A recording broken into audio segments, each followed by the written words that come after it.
Boom.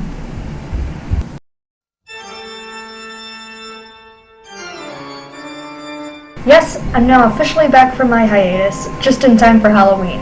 And to kick off my being back, I decided to make a list of the top 10 things that scared me as a kid. This can be games, movies, TV shows, etc. But first, if you want to check out a personal ghost story I have, head over to my vlogging channel, which I'll probably put up somewhere on the screen, to see one of my personal paranormal experiences. But now, without further ado, turn the lights down and the volume up. Except maybe not, because some of these are really dumb. But either way, let's get right down to the top 5 things that scared me as a kid.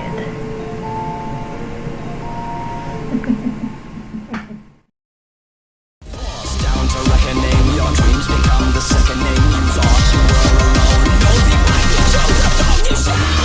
Break my mind and bring it to the tail. I'm going to lose my thoughts forever. Leave me alone tonight. Break my heart and bring it to the heart. Tell me real, this can't be when I'm dying. So the flames of your right.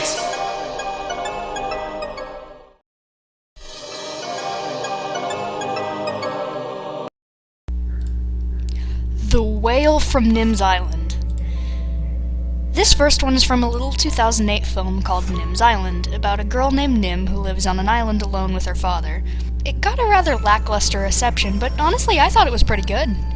One of the recurring plot points in the movie is that her mother had been swallowed by a whale when Nim was just a baby. Despite the fact that whales don't eat people, but I digress. Now, the theme never really builds to anything horrible.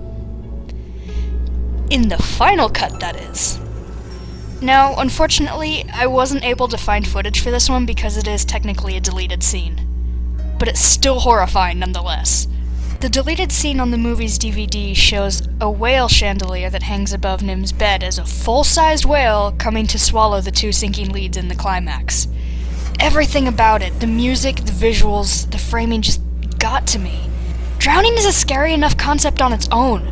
But when a scrap metal Frankenstein's monster rises out of the depths of its watery hell just to eat you, it just got to be too much for my little brain to handle, and quite frankly, I'm glad they cut it.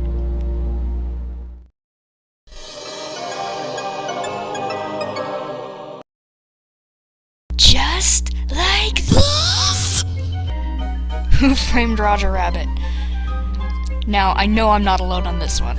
We all love Who Framed Roger Rabbit. It's a classic. But the reveal of the villain, spoilers by the way, is not only clever but downright terrifying, twisting something we all loved as kids, cartoons, into a half-human, half-toon abomination that haunted all of our nightmares. And so much of that has to come from the acting.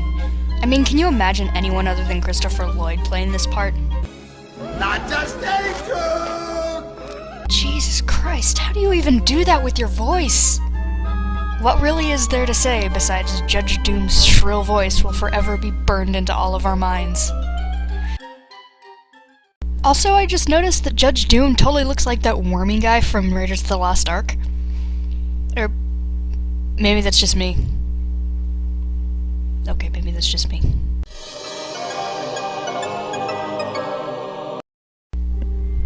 The Gross Up Closeups from SpongeBob. Now, I think this is technically something that Ren and Stimpy popularized, but SpongeBob definitely used them, and they were the ones I saw. Why do these exist? This isn't even a problem of seasonal rot. They've always done this, and it's always jarring. It can be used well to drive home a point of how gross something is, like in the episode Nasty Patty. But most of the time they just come out of nowhere, like in Who Bob What Pants or Jellyfish Hunter. In fact, the one in Jellyfish Hunter always scared me most because of how quickly it passes. I remember going back and rewinding my DVD just to see what the hell it was. And oh, how I wished I hadn't. But while looking for new ones to add into this list, I found this. That is fucking disgusting. Now, if you'll excuse me, I think I'm gonna go throw up.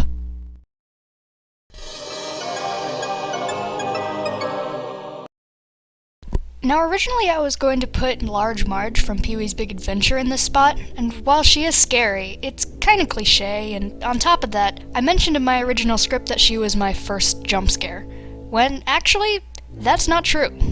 This was. My number 2 spot goes to the doorknob from The Muppets Christmas Carol. But this time it wasn't just a creepy face. This one had build-up, confusion, and most of all was a great bit of foreshadowing of what was going to come.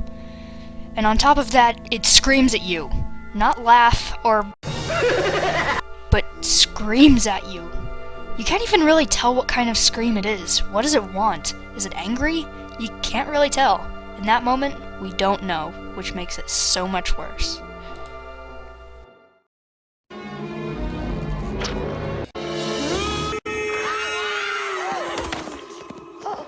you okay?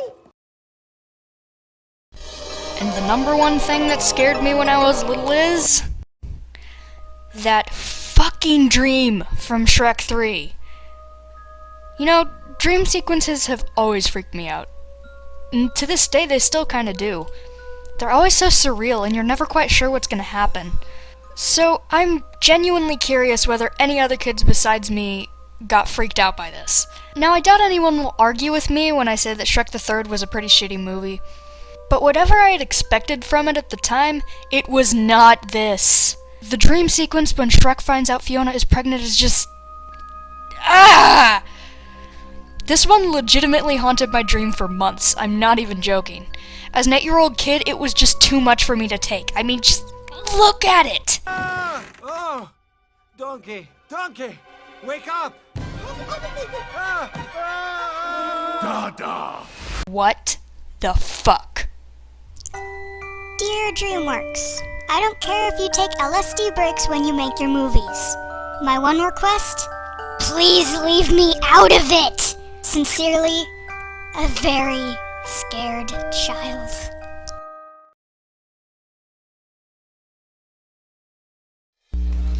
Hey guys, thank you so much for watching my kind of goofy video. It's good to be back. Make sure to subscribe to my channel, and remember to check out Kadikarus's video that pretty much inspired this one. It's the same theme, pretty much.